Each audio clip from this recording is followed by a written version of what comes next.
নজরুল ভাই কেমন আছেন? আলহামদুলিল্লাহ ভালো। আপনার এই যে আঙ্গুরের বাগানটা দেখতেছি, আপনার কত প্রকার আঙ্গুরের গাছ আছে এখানে?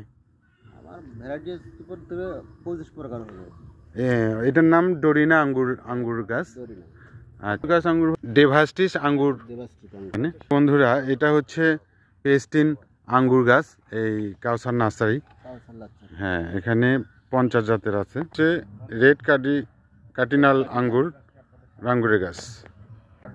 প্রিয় বন্ধুরা, আমি কখনো এত আঙ্গুরের নাম জানিনি। এই তো কাউসার ভাইয়ের বাগানে এসে আমি জানতে পারলাম এটা হলো বাইকুনুর আঙ্গুর গাছ। আসলে 50 রকমের গাছ আছে এখানে, আপনার যে কেউ আপনারা নিতে পারেন, যোগাযোগ ঠিকানা। এটা হচ্ছে রেড রোজ আঙ্গুর গাছ এসে, যাই হোক এটা হচ্ছে ডাসুনিয়া আঙ্গুর গাছ। এরকম 50 জাতের আছে। আর এটার নাম হচ্ছে ট্রান্সফিগারেশন আঙ্গুর গাছ। এরকম 50 জাতের গাছ আছে। আপনি তো এরকম 50 রকমের গাছ আছে। থ্যাংক ইউ বন্ধুরা, ভালো থাকেন, সুস্থ থাকেন। যদি যারও দরকার হয় আসবেন। Thank you.